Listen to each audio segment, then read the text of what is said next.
പിതാവിൻ്റെയും പുത്രൻ്റെയും പരിശുദ്ധാത്മാവിൻ്റെയും നാമത്തിൽ ആമേൻ. പ്രിയപ്പെട്ടവരെ, ഇന്ന് പെസഹ വേഴ ഏപ്രിൽ 17 നമുക്ക് പ്രാർത്ഥിക്കാം. അമ്മേ പരിശുദ്ധ അമ്മേ, അമ്മേ പരിശുദ്ധ അമ്മേ, ദേവമാതാവേ, ദൈവമാതാവേ, കൃപാസനത്തിലൂടെ ഞങ്ങൾക്കും ഞങ്ങളുടെ ദേശത്തിനും അമ്മ മധ്യസ്ഥം തേടി തന്ന എല്ലാ അനുഗ്രഹങ്ങൾക്കും കൃപകൾക്കും ഞങ്ങളിപ്പോൾ ഹൃദയം നിറഞ്ഞ നന്ദി പറയുന്നു. അമ്മേ പരിശുദ്ധ അമ്മേ, ദൈവമാതാവേ, 2004 ഡിസംബർ 7 ഉച്ചകഴിഞ്ഞ് 2:30 കൃപാസനത്തിൽ സംഭവിച്ച അമ്മയുടെ പ്രത്യക്ഷപ്പെടലിനെ കുറിച്ച് തിരുസഭയ്ക്ക് സമർപ്പിച്ചിരിക്കുന്ന പഠനരേഖകളുടെ മേൽ സഭാത്മകമായ പഠനം ആരംഭിക്കുവാൻ ഞങ്ങൾ പ്രാർത്ഥിക്കുന്നു. അമ്മേ പരിശുദ്ധ അമ്മേ, ഭൂസ്വർലോകങ്ങളുടെ രാജ്ഞിയായ അങ്ങേയ്ക്ക് ഭൗമ സംരക്ഷണത്തിനായി പ്രപഞ്ചപ്രകൃതിയെ തന്നെ തിരുസഭ പ്രതിഷ്ഠിക്കുവാൻ ഈ പ്രത്യക്ഷീകരണം വഴി ഇടയാക്കണമേ.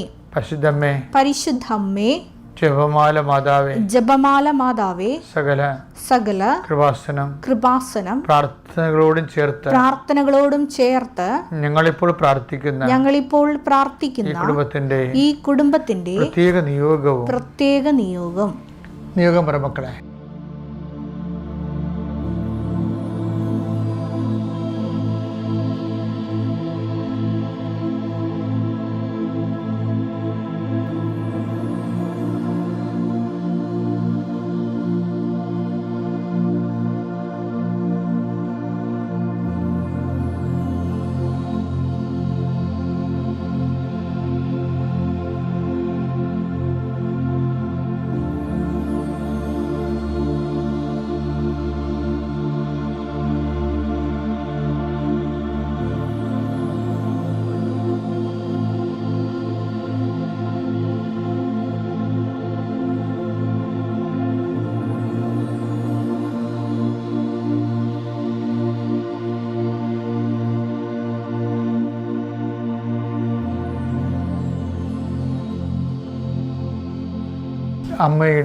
അമ്മയുടെ പ്രത്യക്ഷീകരണത്തിന്റെ ഈ അനുഗ്രഹവേളയിൽ ഞങ്ങൾക്ക് സാധിച്ചു തരുവാൻ കനിയണമേ. ആമേൻ. വിശ്വാസ പ്രമാണം. സർവശക്തനായ പിതാവും ആകാശത്തിന്റെയും ഭൂമിയുടെയും സൃഷ്ടാവുമായ ദൈവത്തിൽ ഞാൻ വിശ്വസിക്കുന്നു. അവിടുത്തെ ഏകപുത്രനും ഞങ്ങളുടെ കർത്താവുമായ ഈശോമിശിഹായിലും ഞാൻ വിശ്വസിക്കുന്നു. ഈ പുത്രൻ പരിശുദ്ധാത്മാവിനാൽ ഗർഭസ്ഥനായി കന്യകാമറിയത്തിൽ നിന്ന് പിറന്ന് പൊന്തിയോസ് പീലാത്തോസിന്റെ കാലത്ത് പീഡകൾ സഹിച്ച് കുരിശിൽ തറയ്ക്കപ്പെട്ട് മരിച്ച് അടക്കപ്പെട്ട് പാതാളങ്ങളിൽ ഇറങ്ങി മരിച്ചവരുടെ ഇടയിൽ നിന്ന് 3-ാം നാൾ ഉയർത്ത് സ്വർഗത്തിലേക്ക് എഴുന്നള്ളി സർവശക്തിയുള്ള പിതാവായ ദൈവത്തിന്റെ വലതുഭാഗത്തിരിക്കുന്നു. അവിടെ നിന്ന് ജീവിക്കുന്നവരെയും മരിച്ചവരെയും വിധിക്കുവാൻ വരുമെന്നും ഞാൻ വിശ്വസിക്കുന്നു. പരിശുദ്ധാത്മാവിലും ഞാൻ വിശ്വസിക്കുന്നു. വിശുദ്ധ കത്തോലിക്കാ സഭയിലും പുണ്യവാന്മാരുടെ ഐക്യത്തിലും പാപങ്ങളുടെ മോചനത്തിലും ശരീരത്തിന്റെ ഉയർപ്പിലും നിത്യമായ ജീവിതത്തിലും ഞാൻ വിശ്വസിക്കുന്നു. ആമേൻ. സ്വർഗ്ഗസ്ഥനായ ഞങ്ങളുടെ പിതാവേ, അങ്ങയുടെ നാമം പൂജിതമാകണമേ. അങ്ങയുടെ രാജ്യം വരണമേ. അങ്ങയുടെ തിരുമനസ് സ്വർഗത്തിലെ പോലെ ഭൂമിയിലും ആകണമേ. അന്നു വേണ്ടുന്ന ആഹാരം ഇന്ന് ഞങ്ങൾക്ക് തരണമേ. ഞങ്ങളോട് തെറ്റ് ചെയ്യുന്നവരോട് ഞങ്ങൾ ക്ഷമിക്കുന്നത് പോലെ ഞങ്ങളുടെ തെറ്റുകൾ ഞങ്ങളോടും ക്ഷമിക്കണമേ. ഞങ്ങളെ പ്രലോഭനത്തിൽ ഉൾപ്പെടുത്തരുതേ, തിന്മയിൽ ഞങ്ങൾ രക്ഷിക്കണമേ. ആമേൻ. നന്മ നിറഞ്ഞ മറിയമേ, സ്വസ്തി. കർത്താവ് അങ്ങയുടെ കൂടെ സ്ത്രീകളിൽ അങ്ങ് അനുഗ്രഹിക്കപ്പെട്ടവളാകുന്നു. അങ്ങയുടെ ഉദരത്തിൻ ഫലമായി ഈശോ അനുഗ്രഹിക്കപ്പെട്ടവനാകുന്നു. പരിശുദ്ധ മറിയമേ, തമ്പുരാന്റെ അമ്മേ, പാപികളായ ഞങ്ങൾക്ക് വേണ്ടി ഇപ്പോഴും ഞങ്ങളുടെ മരണസമയത്തും തമ്പുരാനോട് അപേക്ഷിക്കണമേ. ആമേൻ. എൻ്റെ പ്രിയപ്പെട്ടവരെ, ഇന്ന് പെസഹ വ്യാഴാഴ്ചയാണ്. കർത്താവിൻ്റെ അന്ത്യത്യാഴ വിരുന്നിനെ ഈശോ തൻ്റെ ഓർമ്മയ്ക്കായി തൻ്റെ സാന്നിധ്യത്തിൻ്റെ ഏറ്റവും വലിയ ആത്മാവിഷ്കാരമായ പരിശുദ്ധ കുർബാന സ്ഥാപിച്ച ദിവസം. അതേസമയം തന്നെ കർത്താവ് ഇന്നാണ് തൻ്റെ സഭയിലെ പൗരോഹിത്യം സ്ഥാപിച്ചത്. ഇത് എൻ്റെ ഓർമ്മയ്ക്കായി ചെയ്യുവേൻ എന്ന് പറഞ്ഞുകൊണ്ട്. അവൻ്റെ ഓർമ്മയ്ക്കായി ചെയ്യണമെങ്കിൽ തീർച്ചയായിട്ടും ചെയ്യാൻ ആൾ വേണം, ആ കർമ്മം ചെയ്യാൻ കർത്താവ് വേണം. അങ്ങനെ കർത്താവ് കുർബാനയ്ക്ക് പരികർമ്മിയെ നിശ്ചയിച്ചുകൊണ്ട് തൻ്റെ സ്നേഹത്തിൻ്റെ കുരിശിലെ സാക്ഷാത്കാരങ്ങളെ കൗദാശിക രൂപമായി ഇതാചരിക്കുമ്പോഴെല്ലാം ആദിമസഭയുടെ അനുഭവങ്ങൾ പോലെ അവൻ്റെ പീഡാനുഭവം അനുസ്മരിച്ചുകൊണ്ട് അവൻ്റെ തിരുമരണം പ്രഖ്യാപിച്ചുകൊണ്ട് അവൻ്റെ ഉയർപ്പിൽ വിശ്വസിച്ചുകൊണ്ട് അവൻ്റെ വരവ് കാത്തിരുന്നു കൊണ്ട് സഭ സ്വർഗീയ ജലസമിലേക്ക് അനുനിമിഷം മുന്നേറിക്കൊണ്ടിരിക്കുകയാണ്. ഈ സഭയുടെ സ്വർഗീയ തീർത്ഥയാത്രയുടെ ഒരു ഘട്ടത്തിൽ പെസഹ അനുസ്മരിക്കുന്ന ഈ സുദിനത്തിൽ കർത്താവിൻ്റെ സ്നേഹത്തിൽ വളരാനും കർത്താവിൻ്റെ കൃപയിൽ നിറയാനും അവൻ്റെ സമർത്ഥമായ സാന്നിധ്യത്താലെ സമാശ്വാസം പ്രാപിക്കാനും ഇന്നത്തെ ദിവസം ദൈവം നിശ്ചയിച്ച് കൽപ്പിച്ച് നൽകിയിരിക്കുന്ന കർത്താവേ, നീ എന്തിനു വേണ്ടിയാണ് പൗരോഹിത്യം സ്ഥാപിച്ചത്? നിന്റെ കാലത്തിലും സമയത്തിലും സ്ഥലത്തിലും സംലഭ്യമാക്കുന്ന ഏറ്റവും വലിയ സ്വർഗീയ സംവിധാനമായ പരിശുദ്ധ കുർബാന അനുഷ്ഠിച്ചുകൊണ്ട് ഞങ്ങളുടെ ജീവിതത്തിലുണ്ടാകുന്ന ഓരോ കുരിശനുഭവങ്ങളെയും തിരുവത്താഴ പൂജയിൽ അനുസ്മരിച്ച് അതിനെയെല്ലാം രക്ഷാകരമായി മാറ്റിക്കൊണ്ട് നിന്നെപ്പോലെ ഭൂമിയിൽ പിതാവെ ഞാൻ അങ്ങയെ മഹത്വപ്പെടുത്തി അങ്ങനെ ഏൽപ്പിച്ച ജോലി ഞാൻ പൂർത്തിയാക്കിയെന്ന് തിരുവത്താഴത്തിന് ശേഷം നീ പ്രഖ്യാപിച്ചതുപോലെ ഓരോ ദിവസവും സമാപിക്കുമ്പോൾ നീ തന്ന കാലത്തിലും ദേശത്തിലും നീ തന്ന അനുഭവ പാഠങ്ങളിലൂടെ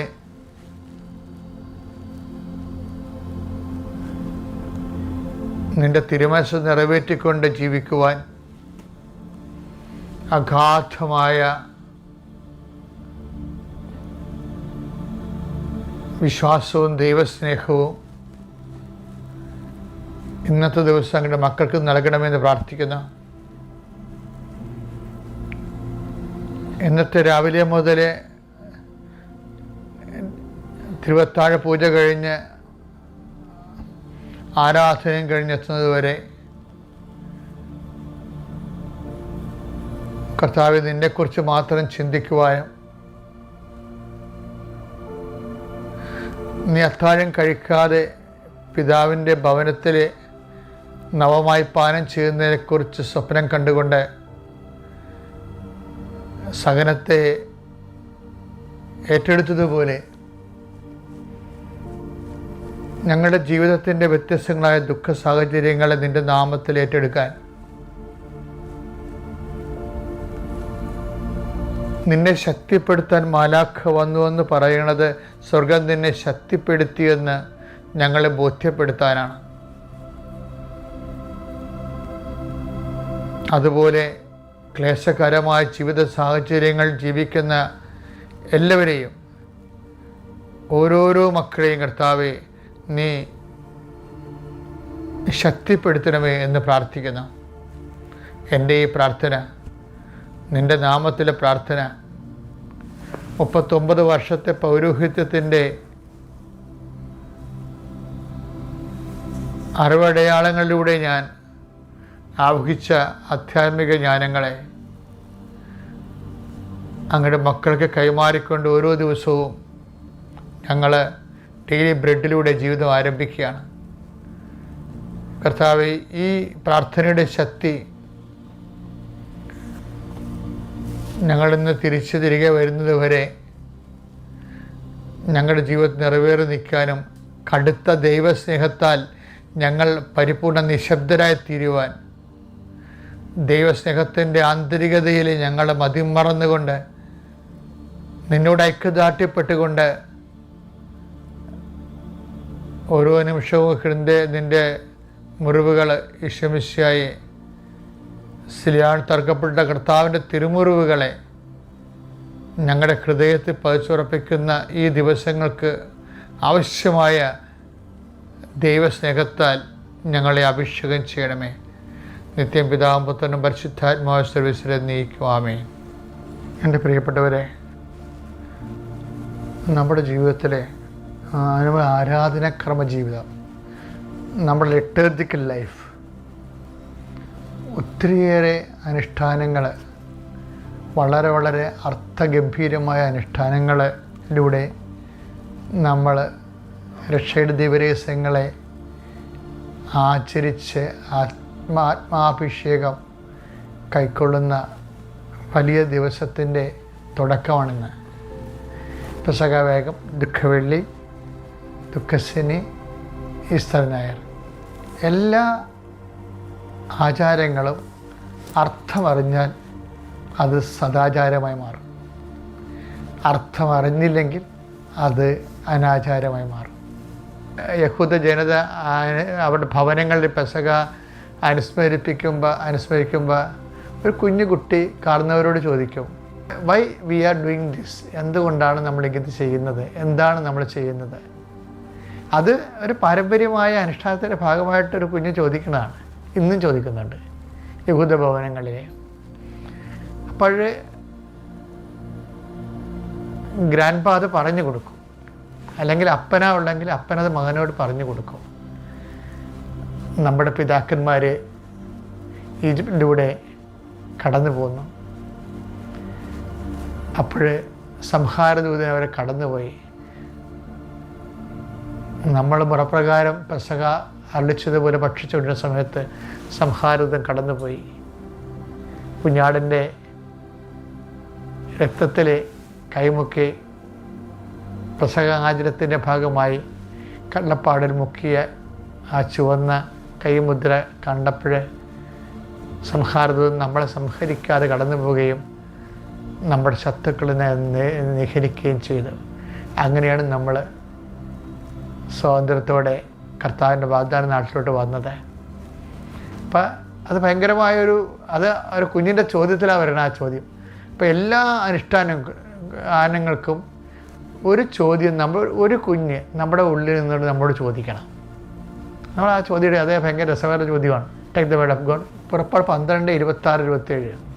ഇതിന്റെ അർത്ഥം എന്താണെന്ന് നിങ്ങളുടെ മക്കൾ ചോദിക്കുമ്പോൾ പറയണം. ഇത് കർത്താവിന് അർപ്പിക്കുന്ന പെസഹ ബലിയാണ്.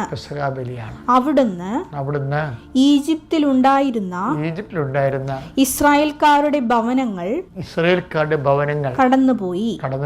ഈജിപ്തുകാരെ സംഹരിച്ചപ്പോൾ അവിടുന്ന് ഇസ്രായേൽക്കാരെ രക്ഷിച്ചു. അപ്പോൾ ജനം കുമ്പിട്ട് ദൈവത്തെ ആരാധിച്ചു.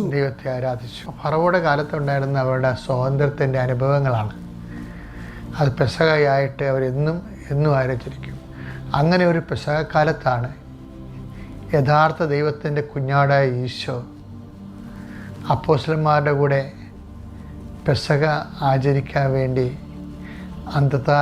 തിരുവത്താഴ ശാലയിലേക്ക് കടന്നു ചെല്ലുന്നതാണ്. അവിടെ ഒരു ചോദ്യമുണ്ട്. എന്താണ് ചോദ്യം? ലൂക്ക 22:11-13 വരെ. ആ വീടിന്റെ ഉടമസ്ഥനോട് പറയുക, ഗുരു നിന്നോട് ചോദിക്കുന്നു, എന്റെ ശിഷ്യന്മാരോട് കൂടെ ഞാൻ പെസഹ ഭക്ഷിക്കുന്നതിനുള്ള വിരുന്നുശാല എവിടെയാണ്? സജ്ജീകൃതമായ ഒരു വലിയ മാളിക മുറി അവൻ നിങ്ങൾക്ക് കാണിച്ചു തരും. പെസഹ ഭക്ഷിക്കുന്നതിന് ആ മാളിക മോള് ഒന്ന് സജ്ജീകൃതമാകും, പിന്നെ വിരുന്നുശാല.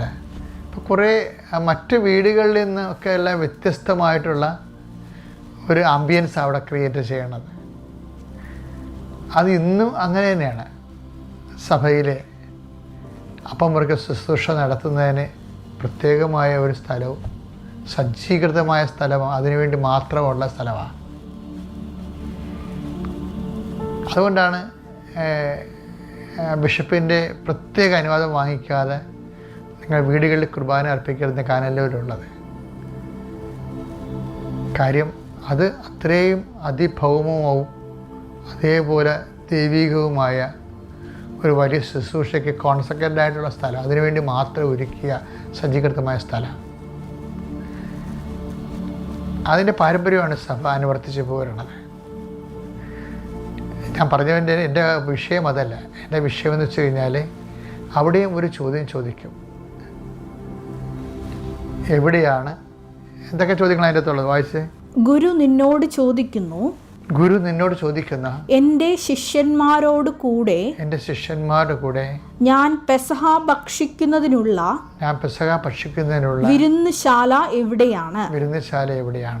അതായത് ഇതുപോലെ ഓരോ അനുഷ്ഠാനങ്ങൾ ചെയ്യുമ്പോൾ അതിനുവേണ്ടി പ്രത്യേകമുള്ള ശാല എവിടെയാണെന്നുള്ള ചോദ്യം പോലെ തന്നെയാണ് ഒരു ചോദ്യം.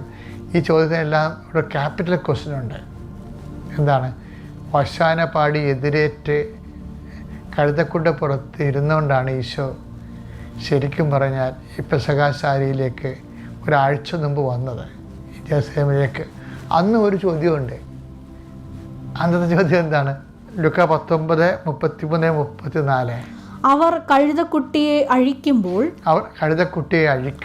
അതിന്റെ ഉടമസ്ഥർ അവരോട് നിങ്ങൾ എന്തിനാണ് കഴുതക്കുട്ടിയെ അഴിക്കുന്നത് എന്ന് ചോദിച്ചു. കർത്താവിന് ഇതിനെക്കൊണ്ട് ആവശ്യമുണ്ടെന്ന് അവർ പറഞ്ഞു.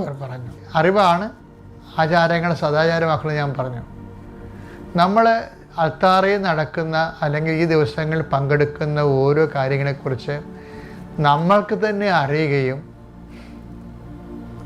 അത് നമ്മുടെ കുഞ്ഞുങ്ങളെ പറഞ്ഞ് മനസ്സിലാക്കുകയും ചെയ്യേണ്ട ദിവസങ്ങളാണിത്. കാര്യം ഇന്നത്തെ കാലം എന്ന് പറഞ്ഞാൽ ഭയങ്കര അപകടകരമായ ഒരു കാലമാണ്. കാര്യം എല്ലാവരുടെ കയ്യിലും പണ്ടത്തെ ദുഃഖ വെള്ളിയാഴ്ചകളില്ലായിരുന്ന സാധനമാണ് ഇപ്പോൾ നമ്മുടെ കയ്യിലുള്ളത്. എന്താണ്? മൊബൈല്. അതുമേ ചവർ കണക്കിന് സാധനങ്ങളല്ലേ വരണത്. നമ്മുടെ ഭക്തിയോ വിശുദ്ധിയോ ഒന്നും മാനിക്കാത്ത എന്തെല്ലാം കണ്ടൻറ്റുകളാണ് വന്നത്. ദുഃഖ വെള്ളിയാഴ്ച ആണെങ്കിൽ പോലും നമ്മൾ ഇത് നോക്കിക്കൊണ്ടിരിക്കാൻ ചില സമയത്ത് അറിയാം, നിങ്ങൾ ശ്രദ്ധിച്ചില്ലെങ്കിൽ പണ്ടത്തേനേക്കാൾ ചതിക്കുഴികൾ കൂടുതലുള്ളൊരു കാലഘട്ടമായത്. അതുകൊണ്ട് ദൈവസ്നേഹം ഉണ്ടെങ്കിൽ ആ സംഭവം ഈ ദിവസങ്ങളിൽ അഥവാ ഓഫാക്കി വെക്കണം. പറ്റുന്നില്ലെങ്കിൽ നിങ്ങൾ തീരുമാനമെടുക്കണം. സുവിശേഷ പെസഹ കണ്ടൻറ്റുകൾ മാത്രമേ കാണത്തുള്ളൂ. പിന്നെ എനിക്ക് നിങ്ങളൊരു കാര്യം പറയണ്ടേ, നിങ്ങൾ ഈ ദിവസങ്ങളിൽ ഇന്ന് തന്നെ ഒരു മെഴുകുതിരി കത്തിക്കണം വീട്ടിൽ. നമ്മുടെ ഉടമ്പടി തിരിയൊന്നും എടുത്ത് കത്തിച്ചേക്കരുത്. അല്ലാതെ ഒരു വെള്ളത്തിരി കത്തിച്ച് വെച്ചിട്ട് ഇടയ്ക്ക് വന്ന് ഒരു മനസ്താപനം ചൊല്ലിട്ട് പോകണം. 2 മണിക്കൂർ കൂടുമ്പോഴായാലും മതി. സമയം കിട്ടുമ്പോൾ കർത്താവിൻ്റെ പീഡാസഹനത്തിൻ്റെ ഭാഗങ്ങളൊന്ന് വായിക്കണം. യോഹന്നാൻ്റെ 17-ാം അധ്യായം ഒക്കെ. അപ്പം നിങ്ങൾ തന്നെ അറിയാതെ ഒരു ദൈവസ്നേഹത്തിൻ്റെ അന്തരീക്ഷത്തിലാകും. പിന്നെ ആരോടും വഴക്കിടാൻ നിൽക്കരുത്. നീരസം ഉണ്ടാകാൻ നമുക്ക്, പക്ഷെ നിങ്ങളത് പ്രകടിപ്പിക്കരുത്. കാര്യം കർത്താവ് ഒത്തിരിയേറെ നീരസങ്ങൾ അനുഭവിച്ച സമയമാണിത്. അപ്പം അതിൻ്റെ കൂടെ അങ്ങോട്ട് കൂട്ടി വെച്ചേക്കണം. എന്നിട്ട് കർത്താവിൻ്റെ പങ്കപ്പാടുകളുടെ കൂടെ വിശുദ്ധ വാരത്തിൽ നമുക്ക് വിശുദ്ധ വാരമാകണമെങ്കിൽ കർത്താവിനെ പോലുള്ള എന്തെങ്കിലും ക്ലേശങ്ങൾ ഉണ്ടാകണമെന്ന്. അപ്പോൾ നമ്മൾ വിശുദ്ധരാകുക, ആ ക്ലേശങ്ങളെക്കുറിച്ച് ചിന്തിക്കുകയും ധ്യാനിക്കുകയും പ്രാർത്ഥിക്കുകയും അപ്പോൾ നമ്മൾ കർത്താവ് അനുഭവിച്ച വേദനകളെ മനസ്സിലാക്കാൻ നമുക്ക് സാധിക്കുകയും ചെയ്യും. അപ്പോൾ അതുകൊണ്ട് കിട്ടുന്നതെല്ലാം കർത്താവിൻ്റെ നാമത്തിൽ സ്വീകരിച്ചിട്ട് അതിനെ എല്ലാത്തിനെയും പരമപിതാവ് ഈശോ നമ്മുടെ രക്ഷയ്ക്ക് വേണ്ടി കാഴ്ചവെച്ചതുപോലെ ലോകത്തിൻ്റെ തിന്മകൾക്കും ദൈവത്തെ അറിയാത്ത തരത്തിലുള്ള അഹങ്കാരത്തിനും ദൈവത്തെ അറിയാൻ പോലും ആഗ്രഹിക്കാത്ത